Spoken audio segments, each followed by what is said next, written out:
Today we will discuss Giardiosis. Giardia organisms, they comes under the family Sarcomastigophora, class Zoomastigophora, order Diplomonadida. As it's having two nucleus, that's why it's in the diplo. It's having two nucleus and it comes under the order Diplomonadida. Family Hexametidae and the genus is Giardia. Several species of Giardia is available, and we will discuss first the morphology of the Giardia organisms. And it's having a spectacle shaped, having the nucleus on either side and the symmetrically placed, and you have the eight flagella. That is, you have one pairs of flagella in the anterior end and one pairs in the posterior end, and four bilaterally symmetrically placed pairs of flagella is there. Giardiosis is an important gastrointestinal disease of both the human beings as well as the animals. And these organisms, they are mainly found in the lining of the small intestines in human as well as in animals. In case of animals, mainly the dogs, young pups are being infected more than that of the animals, like the cattle or sheep or dogs. Adult dogs, they are acting as a carrier of this disease. This disease mainly affects the fat metabolisms, and it inhibits the absorption of fat as well as carbohydrate from the digested foods. So as a result, there is inhibition of the growth rate is there in the humans as well as in the animals. Regarding the different species of Giardia, you have the Giardia duodenalis, and which is synonym is also the Giardia intestinalis or the Giardia lamblia, mostly affecting the human beings as well as the wild and domestic animals. Giardia agilis, it's affecting frogs and other amphibians. Then Giardia muris is affecting rodents. In case of birds, is Giardia cetacea and Giardia ade, which is affecting the birds. Regarding the epidemiology, it is this disease organisms is ubiquitous, and it is most common pathogenic parasites of the human beings. And this disease very frequently seen in the after you come after a trip and you have a diarrhea for subsequent 2 to 3 days, and you can observe the fecal sample, you can clearly get the cyst of the Giardia organisms in the fecal samples. So in case of human beings, the highest prevalence is found in the children, and there are other risk factors like there is lack of potable water, inadequate education, housing overcrowding leading to high population density, then high environmental fecal contamination, all these acting as a possible risk factors for human beings.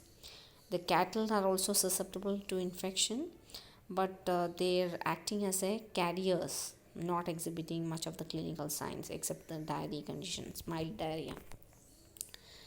The transmission of this giardiosis mainly through the fecal oral route, when the human beings of animal or the animals, when they ingest the food or water that is contaminated with the giardia cyst, you get the infection. And Giardia cysts are able to survive in fresh water, and sometimes some of the Giardia organisms are also chlorination resistant. So the best method of treatment of the water is boiling. Boiling can kill all the Giardia cysts which is also the chlorine resistant. Every type of the cysts have been killed by boiling of the water. Then the human beings, they are acting as a reservoir of the parasites, and also not only the human beings, animals also, they have the Giardia species and which can pass to the human beings.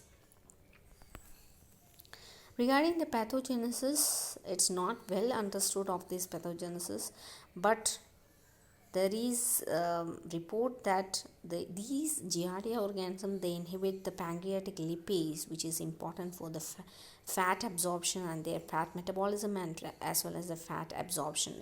Thereby, it can cause a fat malabsorption.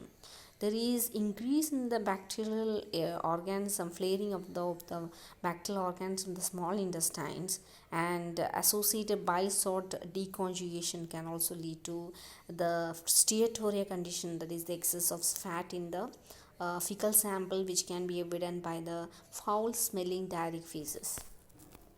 Regarding the clinical signs in man, you can have the it's very clearly evident diarrhea, which is either foul smelling diarrhea, and you have the cramps in the stomach, then weight loss, there is flatulence, even gastritis conditions are seen in the human beings, vomiting, abdominal pain, fatigue, then mucus in the stool, malnutrition, that is reduced growth, standard growth, are also seen in the human beings. In case of animals, the very little attention are given to this disease, and the puppies, they are affected acutely, and even if it is not treated, it can also even causes dehydration and death of the puppies. But the adult dogs, they are usually asymptomatic carriers, and also cattle, sheep can also be infected, and they will be showing the mild diarrheic conditions when they are infected with giardiosis. That is intermittent, in dogs and cats you can see the intermittent or chronic diarrhea, which can persist for about several months, and the stool or feces will be soft, pale, mucoid, greasy, and there will be standard growth rate of weight loss in the animals. There will be ruffled feathers of poor hair coat will be there in the animals, and excess fat can also be found in the infected cat feces.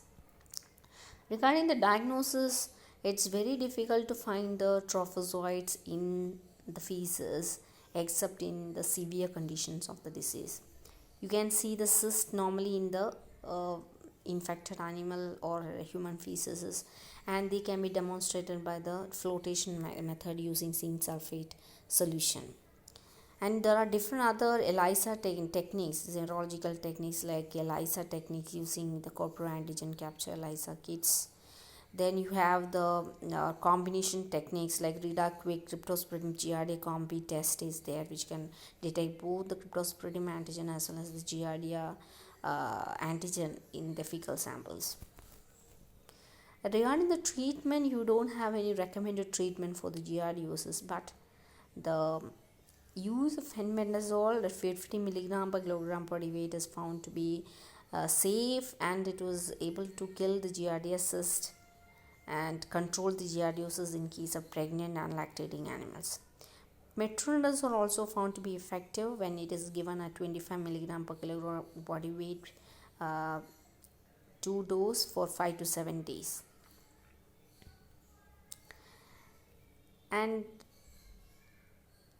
so the best thing in case of the animals, it is found that the fenbendazole, and which is because the metronidazole sometimes it causes some side effects like anorexia, vomiting, or ataxia, some nystagmus conditions. So best is to give the fenbendazole 50 milligram per kilogram body weight.